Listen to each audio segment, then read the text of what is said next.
The fall was swift, brutal. Marcus stumbled from the boardroom, the echoes of Richard's cold words and the unanimous betrayal ringing in his ears. He wasn't just removed, he was erased, his legacy dismissed as complacent folly. The weight of it was suffocating. He retreated to his secluded lake house, a sanctuary he designed for reflection, not exile. Days blurred into a haze of disbelief and profound grief. He replayed every conversation, every interaction, searching for a sign he'd missed, a flaw in himself that justified such a swift, merciless coup. He felt foolish, blind, a tired old king outmaneuvered by his ambitious queen. He watched Aether Solutions from a distance, the news headlines trumpeting Serena's aggressive new vision, her dynamic leadership. Each glowing article was a fresh stab. Serena, meanwhile, was quick to dismantle the old and install the new. Her promises to Lena, David, and Mark began to show their true, less lustrous colors.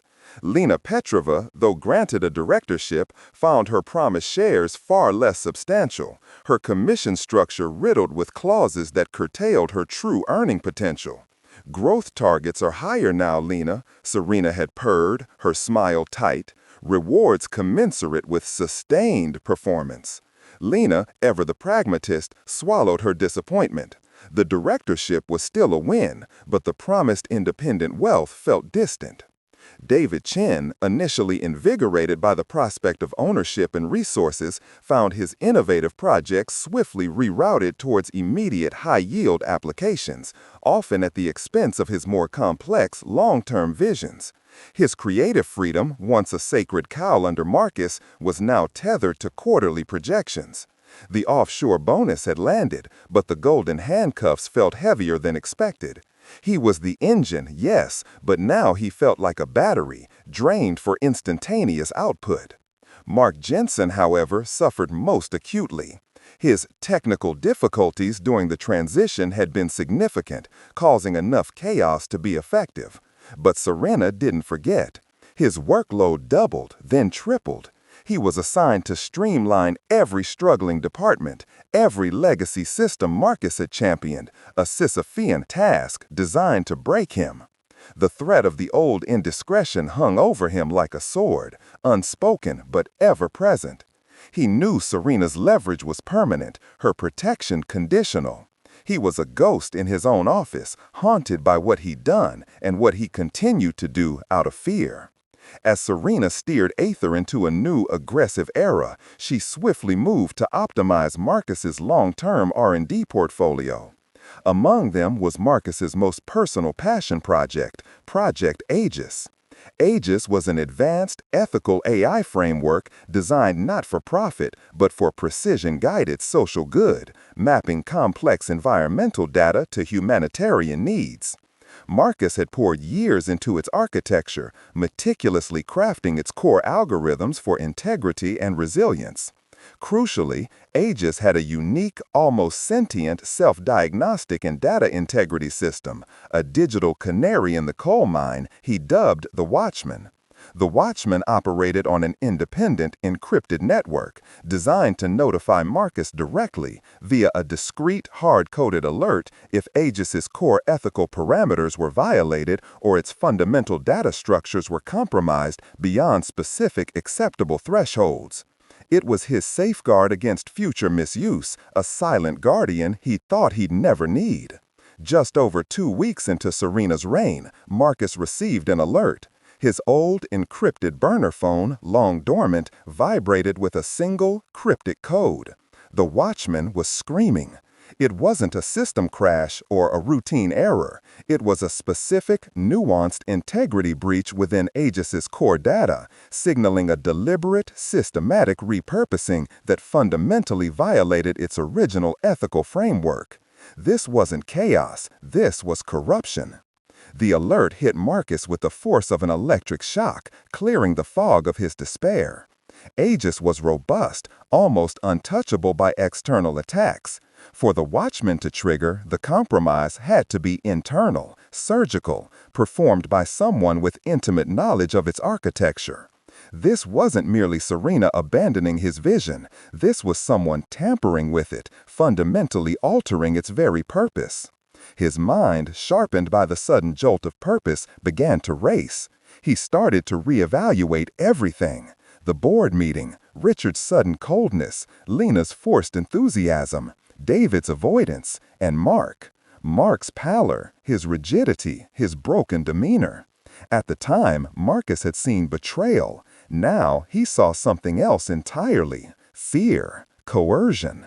Marcus knew he couldn't simply call Aether. He had cultivated a deep, quiet network of loyalists over the decades, not the upper management Serena had targeted, but the rank and file, the engineers, the support staff, the operations specialists who truly kept Aether running.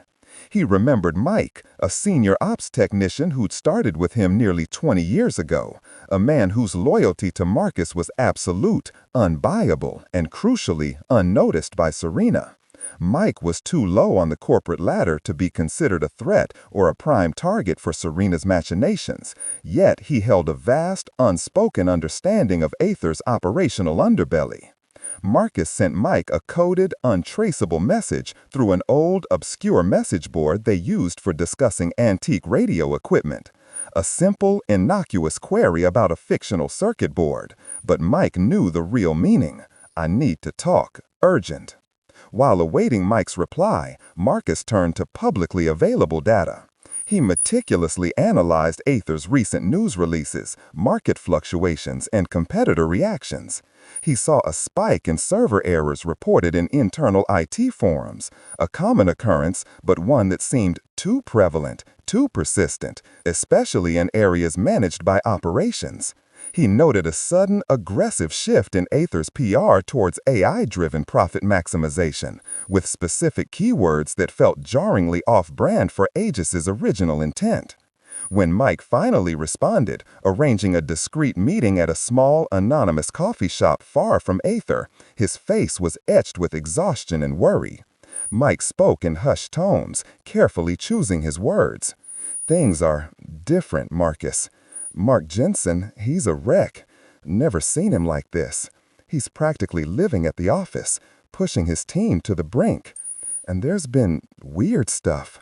Data transfers getting rerouted, systems going offline during critical windows, then popping back up like nothing happened, all under Mark's watch directly." Mike detailed the scale of the technical difficulties, far beyond what any normal transition would entail. Not just chaos, but almost surgical disruptions, data streams suddenly appearing in unintended locations, only to be corrected hours later.